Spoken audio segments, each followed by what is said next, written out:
Let's bring you some breaking news that has come to us in the last minute or so from Buckingham Palace. His Majesty the King has today initiated a formal process to remove the style, titles and honours of Prince Andrew. This statement coming into us in the last 10 or so seconds from Buckingham Palace. And I'm going to read to you exactly what this statement says. Prince Andrew will now be known as Andrew Mountbatten Windsor. His lease on Royal Lodge has, to date, provided him with legal protection to continue in residence. Formal notice has now been served to surrender the lease, and he will move to alternative private accommodation. These censors are deemed necessary, notwithstanding the fact that he continues to deny the allegations against him. Their Majesties wish to make clear that their thoughts and utmost sympathies have been and will remain with the victims and survivors of any and all forms of abuse. So just to repeat this breaking news, His Majesty the King has initiated a formal notice, a formal process to remove the style, titles and honours of Prince Andrew. Let's cross live now to our royal correspondent, Helena Wilkinson, who is on the phone live with us from Windsor. And Helena, just explain to us, if you can, what has brought us to this point.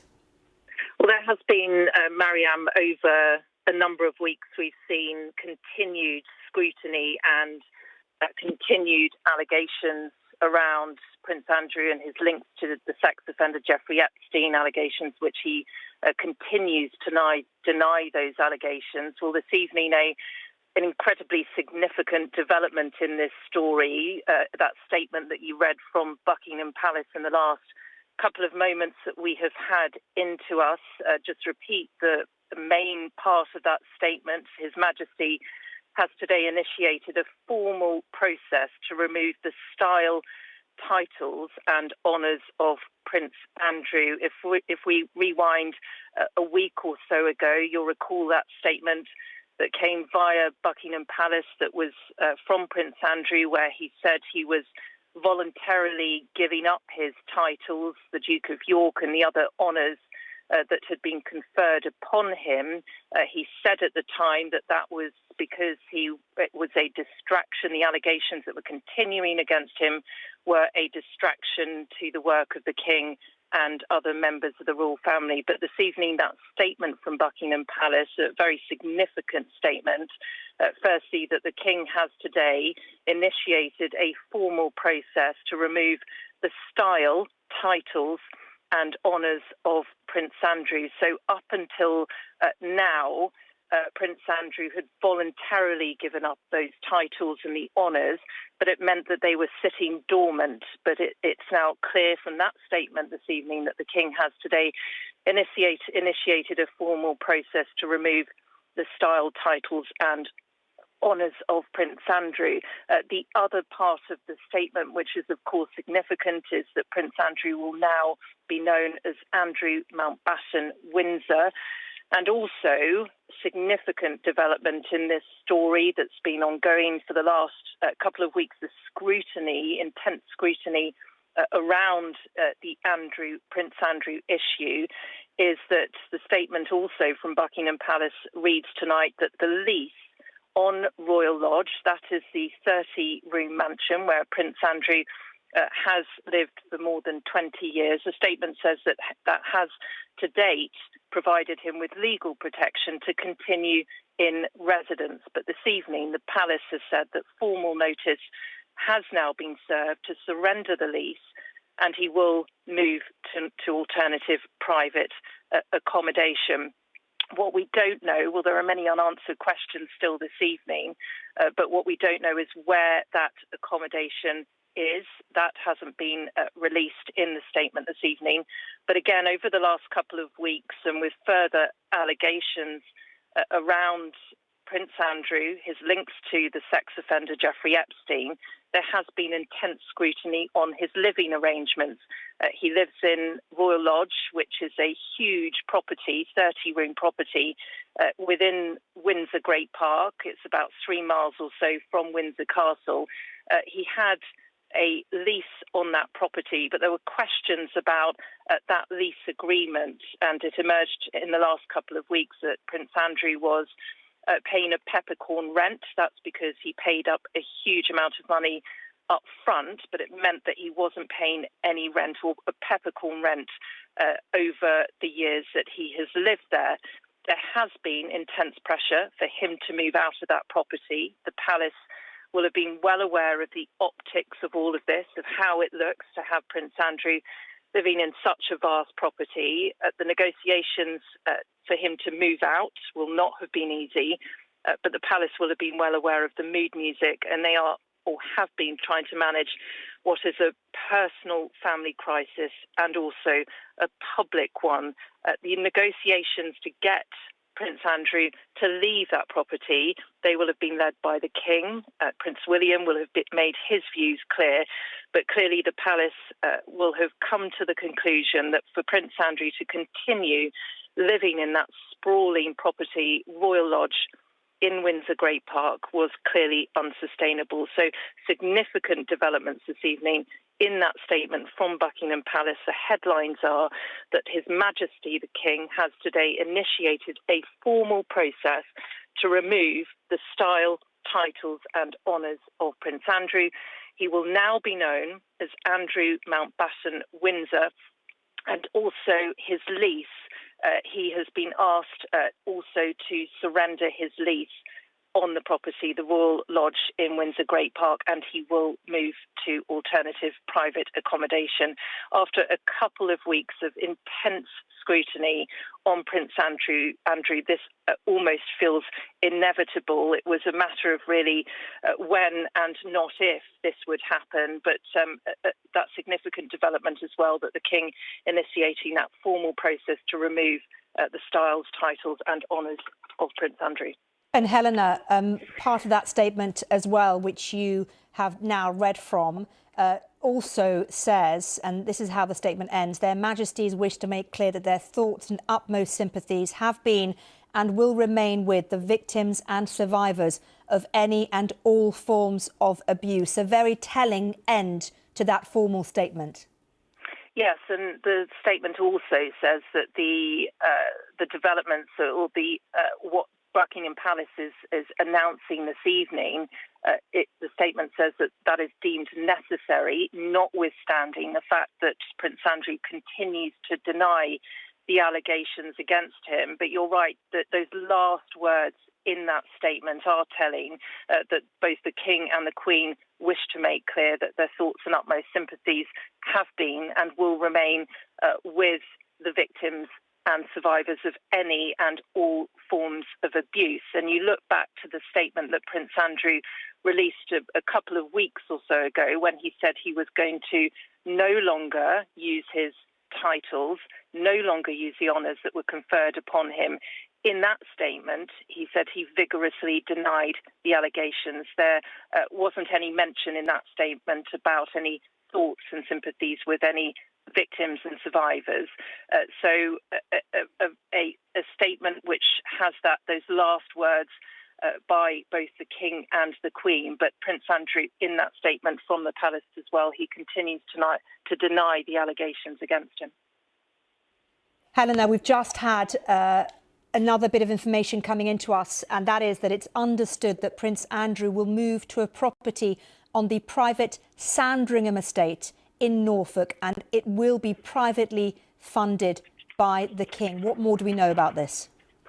Yeah, so that's what the latest details that we have had. We don't know whereabouts on the Sandringham estate that Prince Andrew might move to. Of course, it is privately owned by the monarch.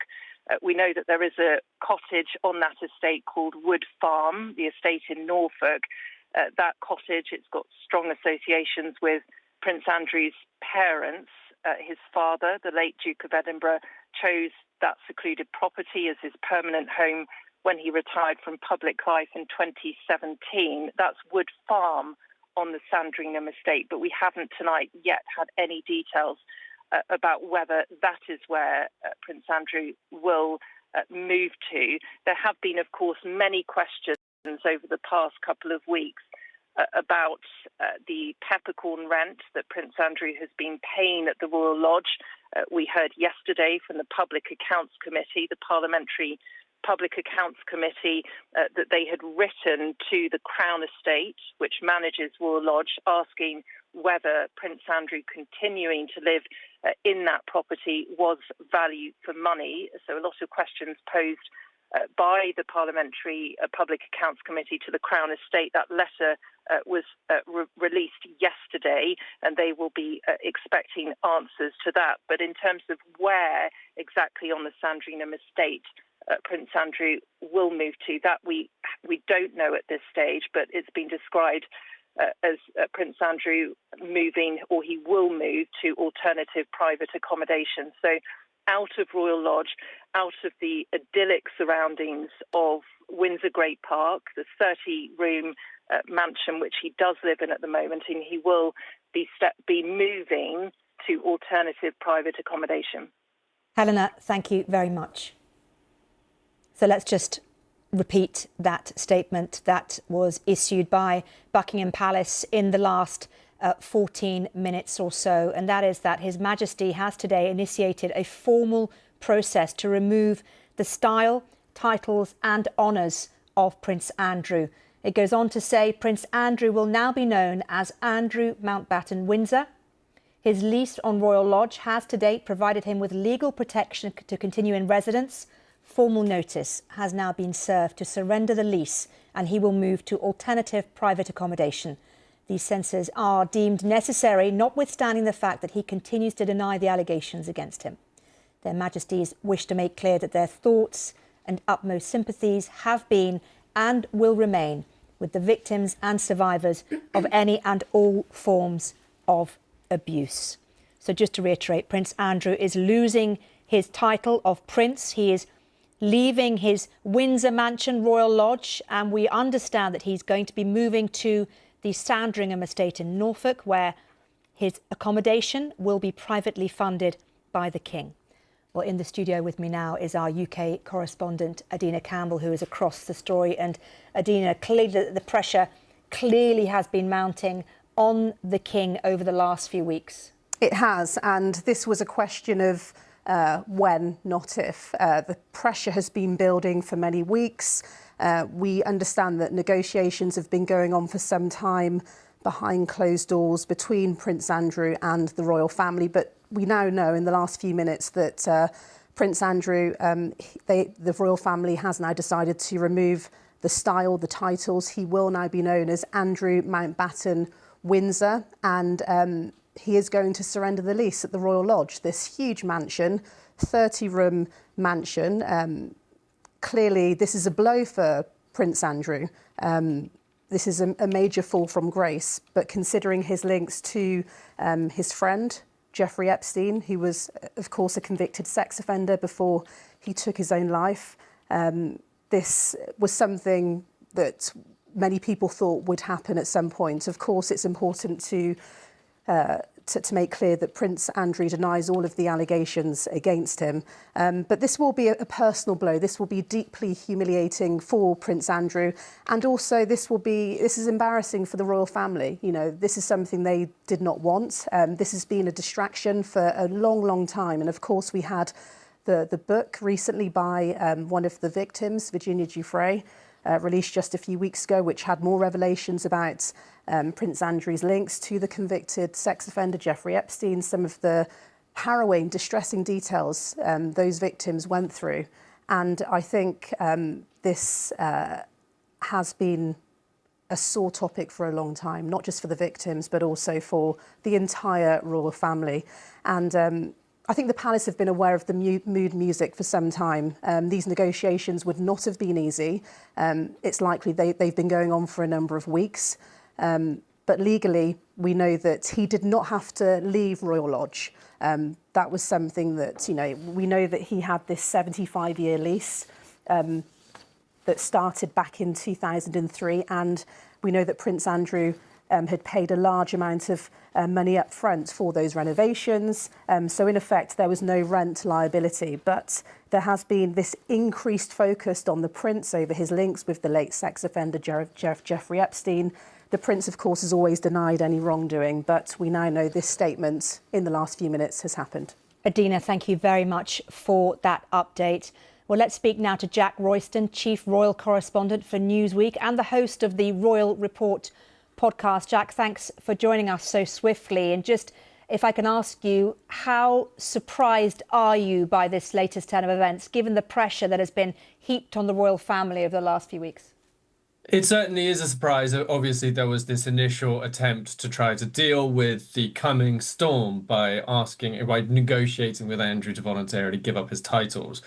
Then we saw an extraordinary shift in the tone of conversation in Westminster, where people were pressing for action from the government on Andrew.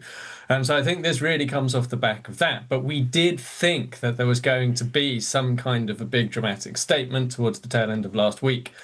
So in some ways, there was a feeling that more might follow, but it predominantly focused on the idea that Andrew was going to finally be shunted out of Royal Lodge.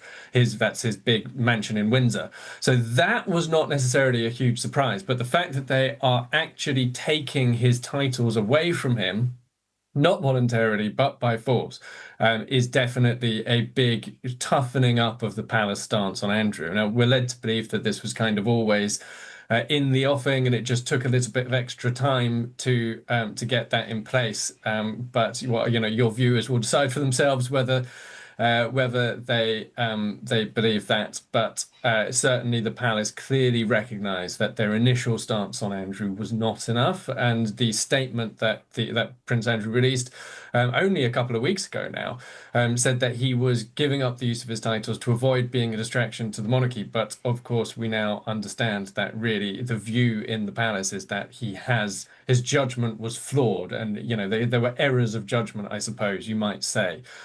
So clearly views in the palace have toughened up significantly on Andrew over the past week or so. And do you think that this is going to take that pressure off the royal family? Will this achieve what the royal family hopes it will, in that, it will stop people focusing on Andrew and allow them to focus more on other aspects of royal family life?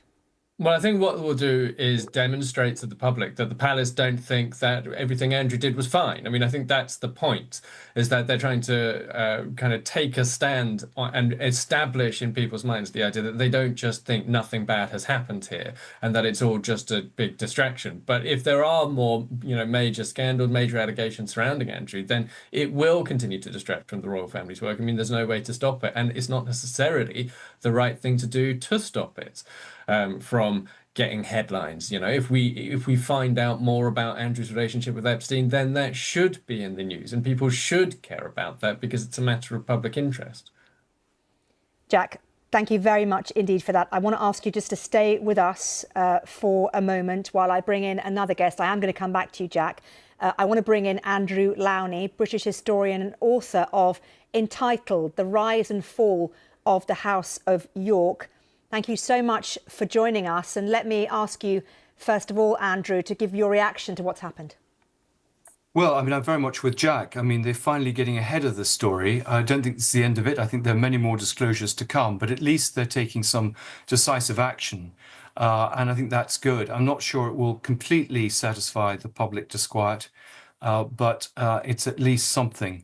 I do think that there are grounds for Andrew to be investigated and, if necessary, charged on a whole variety of things, ranging from misconduct in public office to some of the sexual trafficking rules. So I don't think it's all over for him, but at least the palace seemed to be getting ahead of the story rather than reacting to it. Do you think that this distancing of itself from Andrew, this change in his name, this change in his residence, does this make it more likely that those things that you just mentioned will happen or can happen? Yes. I mean, I've been saying for some time that they're going to throw Andrew under the bus to save themselves, and this is the first indication of that. I mean, it's taken a while to get here, though. Yes, it has. I mean, this should have been done years ago. I mean, there were opportunities in 2019, 2022, and I think it's been the Virginia Giuffre's book, some of the recent press disclosures, the fact that I kind of pulled a lot of this together in my book, I think has kind of made the palace realize that there is a big problem here. What does this mean now going forward for the rest of the family? And I'm talking in particular about Prince Andrew's daughters, Beatrice and Eugenie. Well, I think one of the reasons he's perhaps accepted some of these changes is to protect his daughters. He's always been very ambitious for them. And I think probably there was a deal done that they would be protected and remain within the royal family in return for him accepting some of these changes.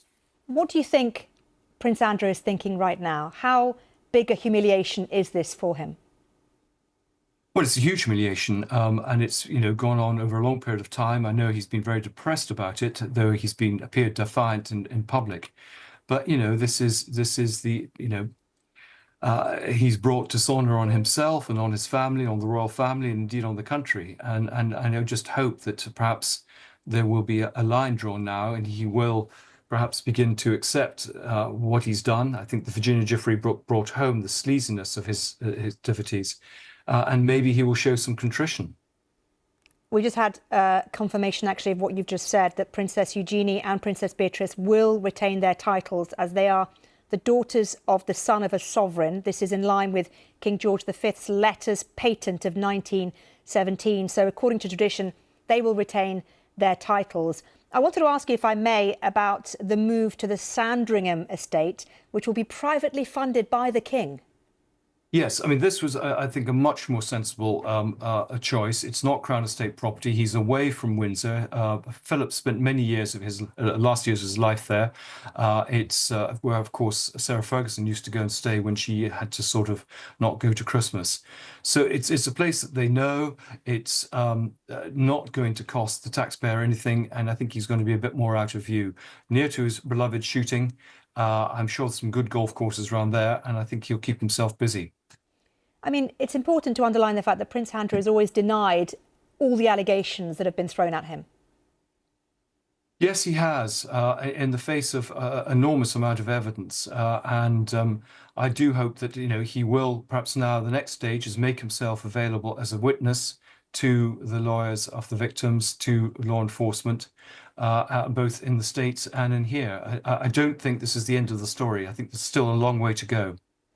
And do you think, and I asked this of my previous guest, Jack, do you think what has been done now will take the pressure off the royal family?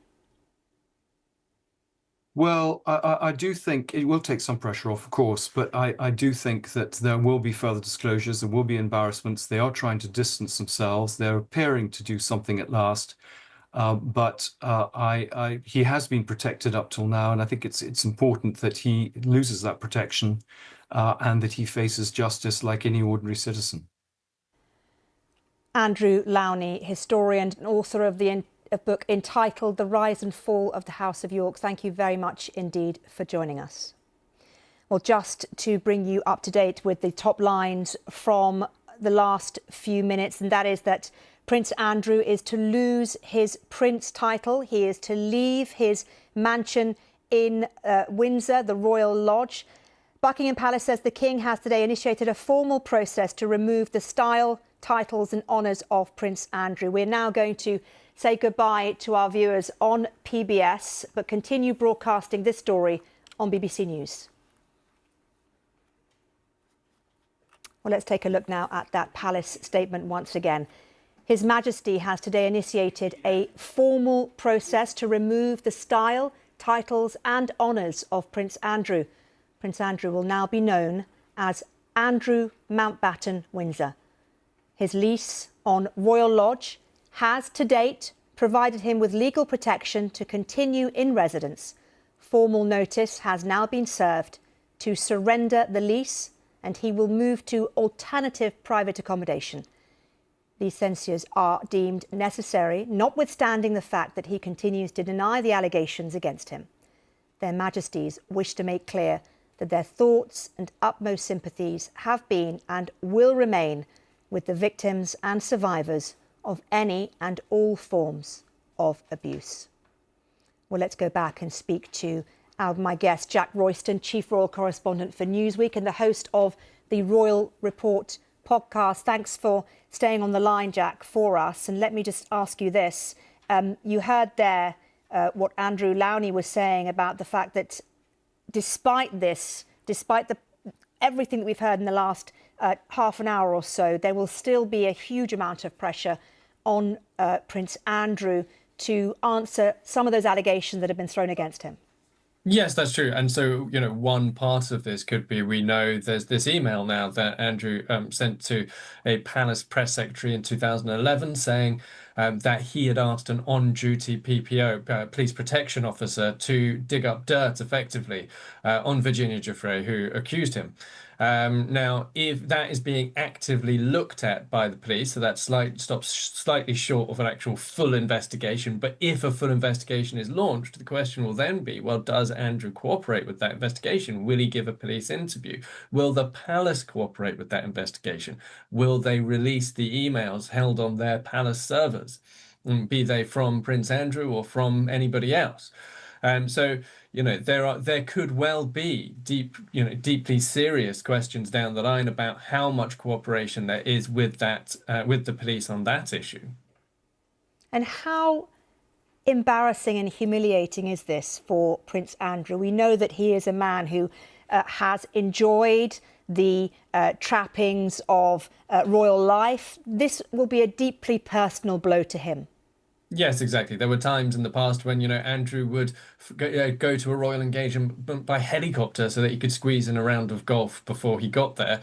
And of course, even after he stepped back from public life in 2019, there were reports around the death of his father, Prince Philip, that he intended to go to the funeral wearing the uniform of an admiral because he had been due to be kind of promoted to the ceremonial title of admiral from vice admiral had he not stepped back from public duties due to Epstein, and that was going to happen to mark his 60th birthday. So he obviously felt that he deserved it anyway, and so he was going to dress in the uniform for the rank that he felt he should have had rather than the rank he did have. So I think that is a window into just how much these kinds of titles and honorary, even the symbolic ceremonial honorary positions, how much it really does mean to him. Now, we've heard in the last few minutes that according to tradition, the princesses Eugenie and Beatrice will retain their titles, Jack, as they are daughters of the son of a sovereign. Also thinking in this moment of Sarah Ferguson, who of course still enjoys a close relationship with her ex-husband. Do we have any more idea of what's happening to her, where she'll be moving to? Do we know any more details? Well, I think the sensible outcome would be for her and Andrew to broadly stick together. And so we may well see her go to Sandringham too, perhaps. But, Beatrice and Eugenie, like you say, have been shielded from this by the palace.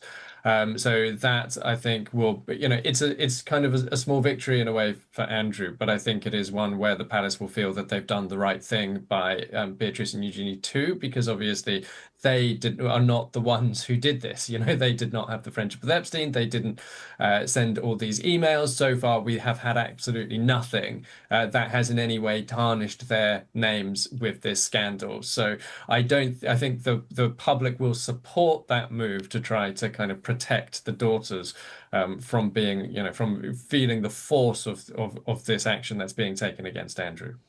Jack, stay there for a moment while I just read out some political reaction to this news. And this is from the leader of the opposition, Kemi Badenoch, who was speaking on the radio this evening just as the news broke that Prince Andrew is set to lose his titles and move out of his royal residence. She said this: "It's a very sad state of affairs. I think that the King clearly felt that this was the right decision for the royal family. It must have been a very difficult thing to have done, but the standards and expectations in society now are very high. People expect the very highest levels of integrity, and I'm afraid that the whole Jeffrey Epstein saga and everyone that it's touched shows the public have no truck whatsoever with any kind of sexual abuse." That statement from the leader of the opposition, Kemi Badenoch, in the last few minutes. Jack, let me ask you this. There were so many questions, weren't there, already about the value for money of Prince Andrew's Royal Lodge lease. Well, it now looks like He'll be living in a private home in the Sandringham estate, but that will be privately funded by the King. And that, I guess, is what's been expected, right, given the relationship with the King to Prince Andrew.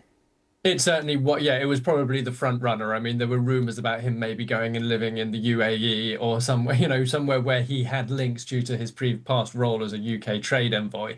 But this, he has not done that in the years that he's been stepped back from public life. And there was clearly a reason why. So this was the front runner, that he would be found somewhere less controversial by the King.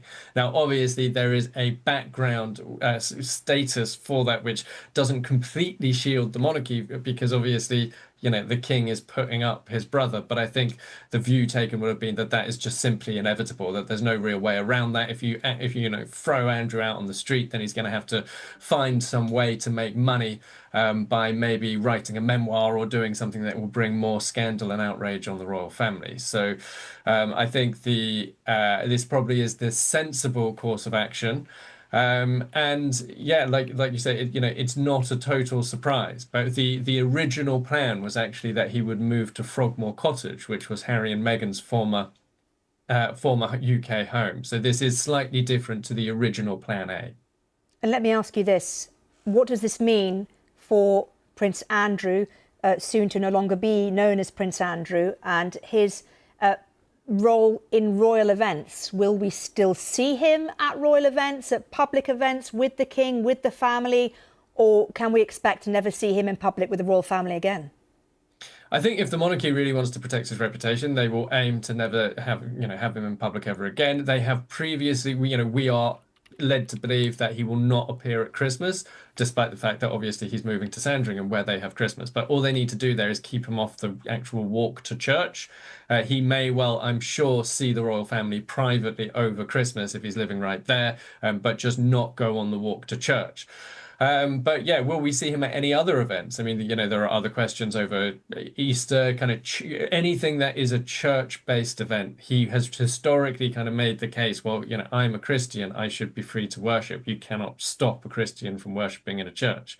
So that it will be interesting how that plays out, particularly at this first Christmas under this system. But of course, the other event where we might see Andrew in the future, is a funeral. And it could well be that actually we don't see very much of him until then. And that may be quite some time in the future. OK, Jack, if I could just ask you to once again stay there for me momentarily while I read that very, very important statement from the palace once more. So let's take a look at that. It says this: His Majesty has today initiated a formal process to remove the style, titles and honours of Prince Andrew. Prince Andrew will now be known as Andrew Mountbatten Windsor. His lease on Royal Lodge has to date provided him with legal protection to continue in residence. Formal notice has now been served to surrender the lease, and he will move to alternative private accommodation. These censures are deemed necessary, notwithstanding the fact that he continues to deny the allegations against him. Their Majesties wish to make clear that their thoughts and utmost sympathies have been and will remain with the victims and survivors of any and all forms of abuse. Is that the statement in full? Well, Jack, let me bring you back in at this point, because I want to focus in on the last line of that statement from the royal family. Their Majesties wish to make clear their thoughts and utmost sympathies have been and will remain with the victims and survivors of any and all forms of abuse. That's a key part of the statement, isn't it, Jack? Jack, can you hear me? Yes, I can hear you, and I'm getting some talk from your gallery as well. So I'm going to try. Can I just ask you to repeat the question one more time? Absolutely, yes. I was just repeating that final line in the statement from the Buckingham Palace statement, the one in which it says their Majesties want to make clear that their thoughts and utmost sympathies have been and will remain with the victims and survivors of any and all forms of abuse. A very important part of the statement, that. Hugely, hugely important. I mean, let's not forget that this is the one thing that Andrew failed to say during his 2019 Newsnight interview. He failed to express that sympathy for the victims during the actual sit-down chat, and had to release a statement the following day containing that line. But also, this is going to be hugely important for the Queen, because Queen Camilla works with rape charities and, domestic violence charities. So this is a hugely, hugely important subject for her. And I think if this is what was really needed in this situation, was for the palace to draw a really strong moral line here and say, something bad has happened here. The monarchy has standards, the monarchy has values, and it also has a zero tolerance approach when it comes to child exploitation and abuse. And that it's very important to stand up for those principles and make it clear that people cannot be allowed to simply, flout what Andrew was doing. Everybody could kind of see the arrogance on him, that he thought that he could just do the minimum necessary and then basically kind of try to dismiss it all and sweep it all away. Whereas, the monarchy here has taken a strong stance to show, it says all victims. It's not just about Andrew. It's about showing victims of abuse and people who may be victims of abuse in future that they matter and that their allegations matter and will be taken seriously. And Jack, in the last minute or so, we've understood that Prince Andrew is understood not to have objected to the King's decision to remove his titles. The decision was made in action taken due to serious lapses in Andrew's judgment. It's understood. Andrew continues to deny the accusations against him. It's also understood the government was consulted. It made clear it supports the decision. So we understand that Prince Andrew did not object to the King's decision. Does that surprise you? It's a little surprising. Perhaps he saw the writing on the wall. I mean, the pivot in Westminster has been really hard. And, that statement that you read from Kemi Badenoch also kind of affirms, I think, how seriously this is now being taken by the political class. Also, recent polling suggesting now Andrew is disliked by 91% of the population. So it may have been made very clear to Andrew that the mood in the country has changed. It does, though, very strikingly differ to what Andrew said in his last statement. In Andrew's last statement, he said he was stepping back to avoid being a distraction from the monarchy because he is putting duty first, as he has always done. So that comes with a very, very different tone to the suggestion that Andrew, in fact, has kind of willingly gone along with this.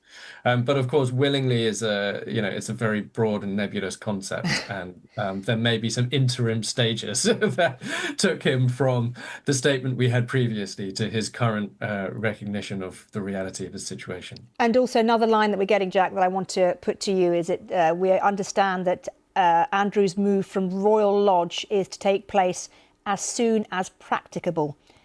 How soon is practicable, do you think?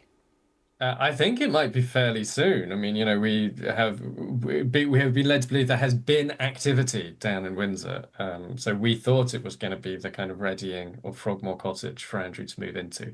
But it could well be that, they are already scoping out what it's going to mean to move him. I mean, he's got a 30-room house. So I would imagine moving out of that is going to be quite an ordeal. But it could be that a certain amount of stuff can be moved relatively quickly. And I would imagine that they will be looking to have him in there certainly before Christmas, would be my guess. And what would happen to Royal Lodge then? Well, this is the big question. What do you do with it? I mean, one theory that's been kicking around for years, actually, is that William and Kate might have wanted to move there. But of course, William and Kate have just started, the process of moving in somewhere else. So that may not be what happens to it. So what do you do with it? Do you find some kind of incredibly rich lord or something to move in instead? Or do you try to keep it within the family? Might there be some, somebody else within the family who wants to take it instead? So they will have to work it out. But it is obviously not an easy property to find an inhabitant for, not least of all because whoever moves in there is going to know why it was vacant and available to them. So it's going to be somebody who's willing to live in Prince Andrew's former house. So it is going to be a unique property to put on the rental market, because you also can't sell it to that person because it's owned by the Crown Estate. Well, we also know that Prince Andrew hosted Jeffrey Epstein, Ghislaine Maxwell and Harvey Weinstein at Royal Lodge, didn't he? In the private grounds of Windsor Castle in that infamous or famous birthday celebration in 2006.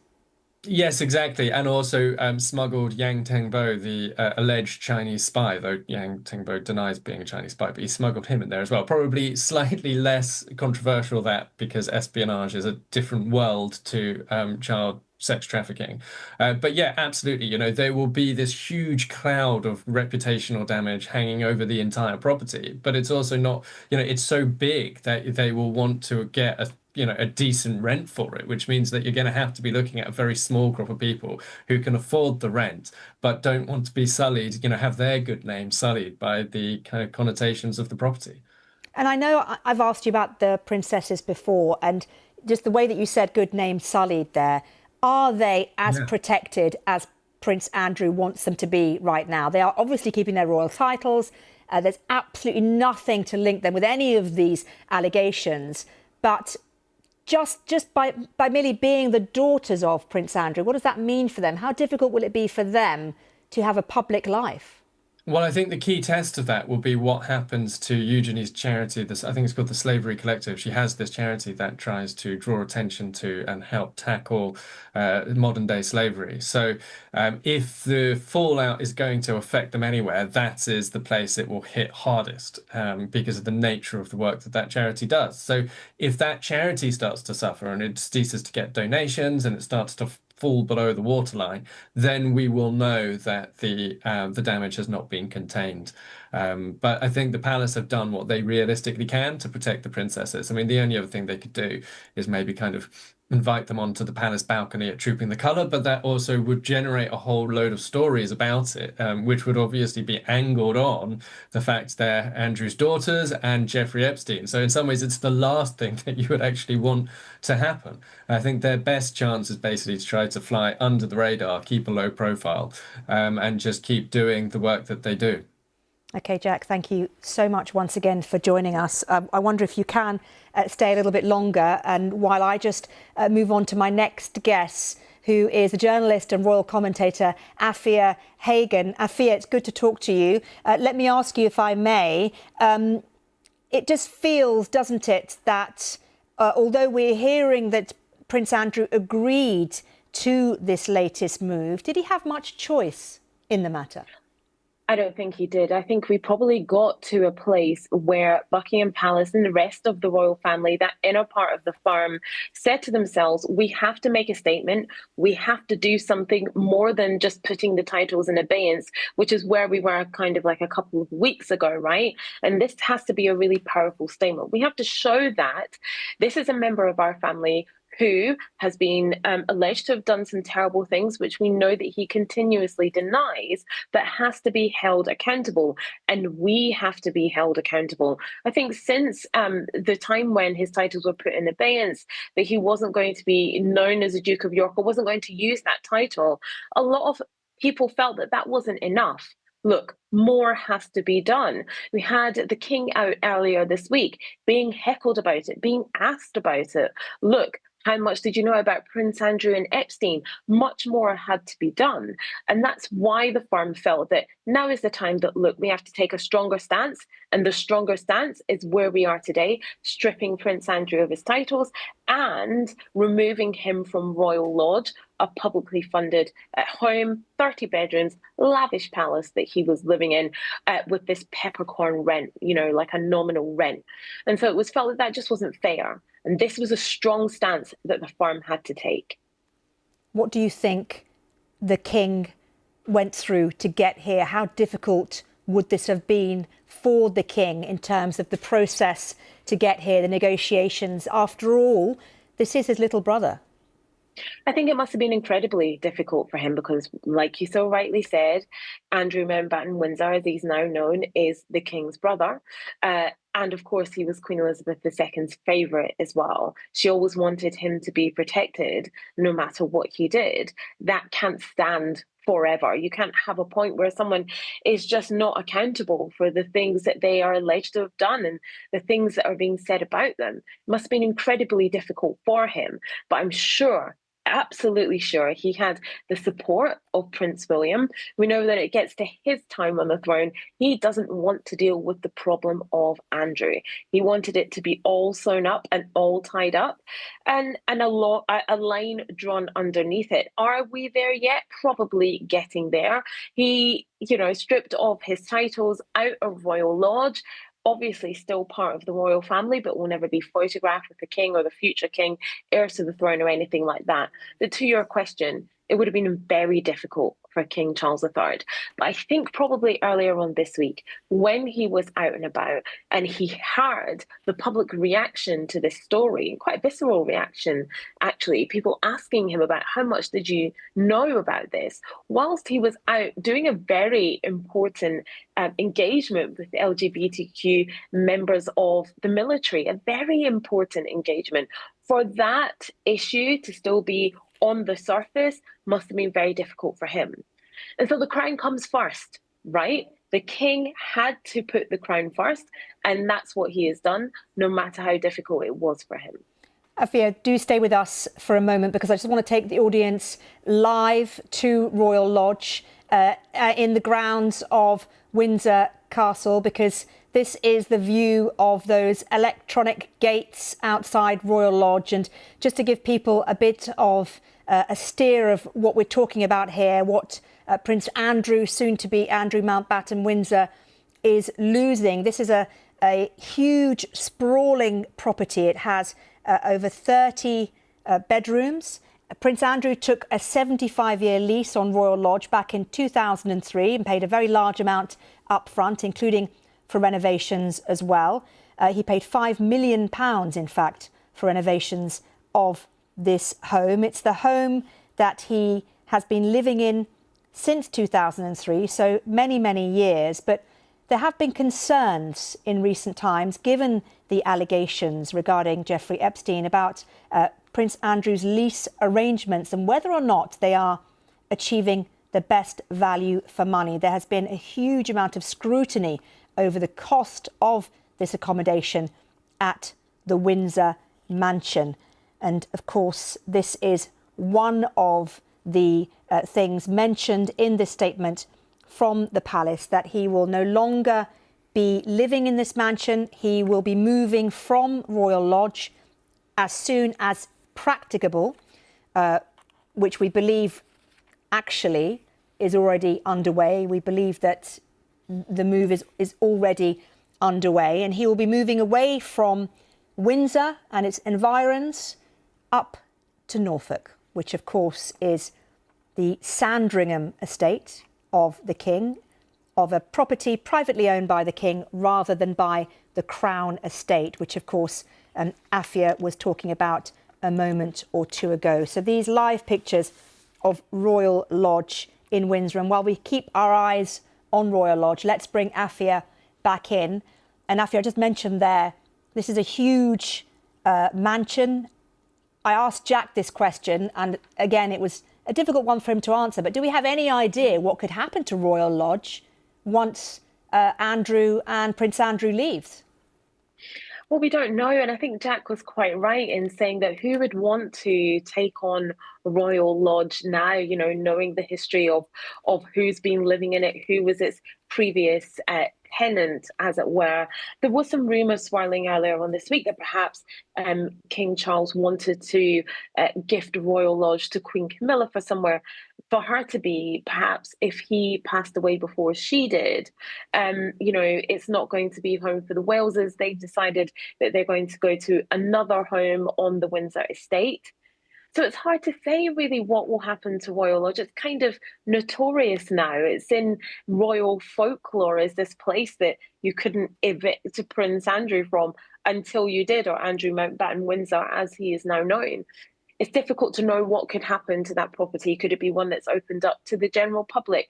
Could it be one that perhaps they all try and make some money for the royal purse from?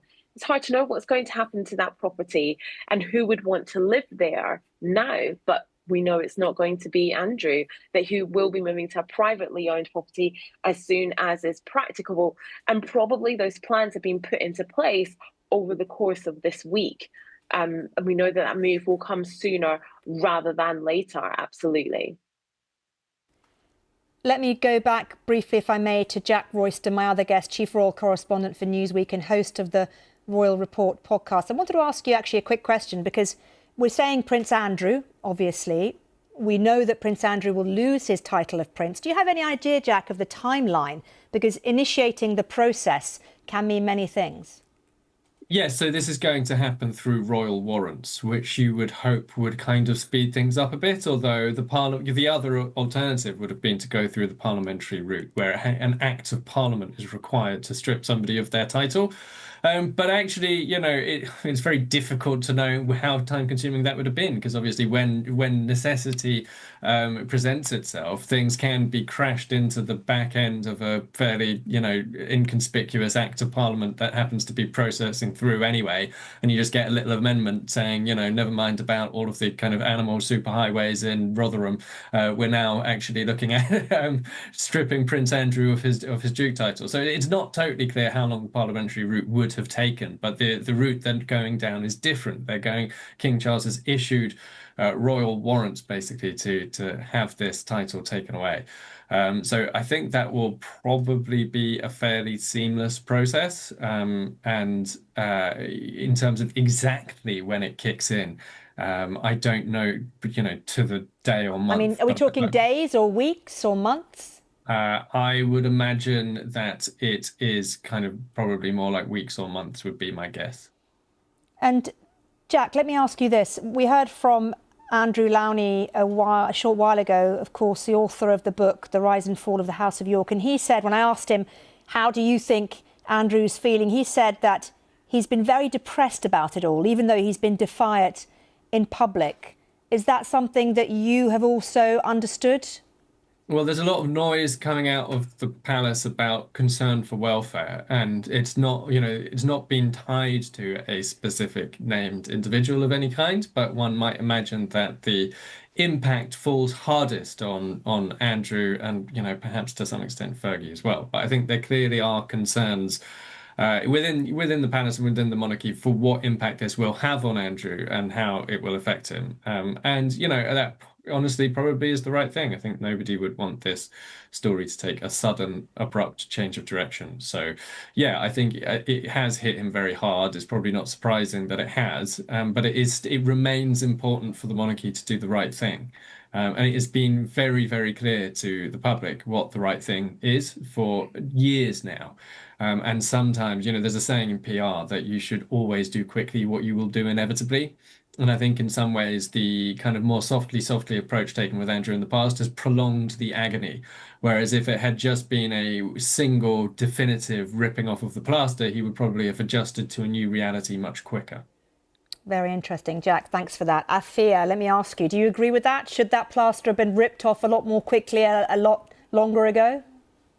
I think so, because I think there's a lot of feeling that perhaps the palace, the royal family, didn't do what they should have done earlier on when it comes to the Andrew problem, that there wasn't accountability earlier on, that perhaps they didn't remove him from Royal Lodge, remove his royal titles earlier on, and that this problem of Andrew is one that's been hanging over the royal family for years now. We've been talking about Jeffrey Epstein and Prince Andrew in the same sentence for 20 years or more. This is a story that's been in time immemorial, and this is something that should have been investigated. Perhaps Prince Andrew should have been talking to the Metropolitan Police about anything he saw during his friendship with Jeffrey Epstein. That much we do know has happened. He was friends with Jeffrey Epstein, who was a convicted paedophile and a convicted criminal. He should have perhaps had conversations with the authorities about that. This problem has been one that's been allowed to fester and been allowed to carry on for far too long. It should not have taken until the leak of the Epstein files, the steady drip, drip, drip of those files that we've had really in the past sort of couple of months is when it's really ramped up. But, you know, over time we've had drips from the Epstein files.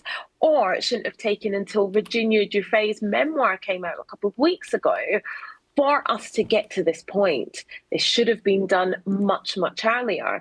And I'm hoping that when it comes to Andrew Mountbatten Windsor, when it comes to him leaving Royal Lodge, that's something that happens sooner rather than later. Yes, he probably has a lot of possessions and things that need to be moved, but he needs to be put on the back burner of the royal family as soon as possible. And Jack there was talking about welfare and concerns about welfare. I think it's interesting that in this statement that there was talk about concern for everyone in this story, for the victims. And I think that's really, really pertinent that is something that was said. And that's something that's been at the forefront of this decision. You know, their Majesties wish to make it clear that their thoughts and utmost sympathies have been and will remain with the victims and survivors of any and all forms of abuse. That is pertinent. In this story, let's not forget Virginia Giuffre. Let's not forget anybody else who has been a victim of sexual assault, sexual abuse, sex trafficking, any of that. We know that Andrew denies all the allegations levelled against him. We can say that until the cows come home. But Virginia Giuffre's memoir is still there. It still exists. It's out there. And I think actually, yes, Andrew is part of this story. Epstein's part of the story. Ghislaine Maxwell's part of the story. But it's very important that we remember Virginia Giuffre and other victims as part of this story as well. Afia Hagen, I'm going to let you go now. Thank you so much for your insights this evening. And I want to bring into the conversation, if I may now, Anna Pasternak, who's a broadcaster and author of The American Duchess, The Real Wallis Simpson. Anna Pasternak, good to talk to you. Thank you so much for joining us this evening. If I can ask you, first of all, for your reaction to what has happened this evening, that Prince Andrew has now been stripped of his royal title and will be leaving Royal Lodge as soon as possible. Well, I felt two things. It does feel like quite a shock that a prince, born a prince at birth, is having his title stripped like this. However, I also feel that it's appropriately punitive. And I think it's very good that the King and Queen have made a statement to remind us all that it's really the victims of abuse that where our sympathies should lie. However, it is, you know, he is a member of the family, and it does feel that he's being shunted very firmly from the scene. As your previous guest said, it has taken an enormously long time for this to happen. But I think it's sending a very, very firm message. And I should think the Duke and Duchess of Sussex must be slightly fearful for their own titles tonight. It's basically saying that William and the King are going to run a much tighter ship from here on, and that if you stray too far from the course of duty that the royal family expects, then, you know, almost anything could happen to you. Let me ask you this. You, of course, have written extensively about Wallis Simpson, of course, Prince Edward, Duke of Windsor, formerly King Edward VIII. How does this pushing away from the royal family, the shunning of a prince, compare to which happened to Prince Edward, the Duke of Windsor? Well, there are definite similarities that, you know, the Duke of Windsor was forced to abdicate because he wanted to marry Wallis Simpson, and he was absolutely sent from the country in exile. And I don't think it ever occurred to him that he would never be allowed to come back to Britain, that he would never be allowed to play some part in the country that he loved. Let us remember his only crime was to fall in love with a married divorcee, who now King Charles has married a divorcee, Prince Harry has. So, you know, times have very much changed. However, I do feel there's a kind of echo of history in that a member of the royal family, a very close family member, the King's brother, has behaved in a way that is thoroughly inappropriate and seems to have forsaken. I mean, I think the real problem for Andrew is he just hasn't shown sufficient remorse, and nor has Sarah Ferguson. So this kind of mob pylon that's been gaining momentum in the last few weeks, you know, I feel that it could have been dealt so much better by the royal family, so much swifter, and equally Andrew could have saved himself a bit if he had dealt with it better. However, I do think there's a ruthlessness in the British monarchy, and if the spotlight comes off the monarch or the heir, anyone who's at the sidelines who seems to be behaving badly is banished or got rid of.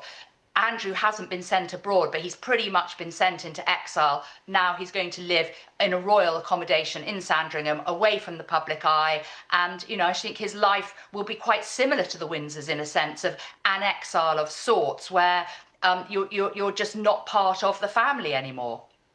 Anna Pasternak, thank you very much for that. I want to ask you to stay, if you can, momentarily. Anna Pasternak, author of The American Duchess, The Real Wallis Simpson. Thank you. Thank you.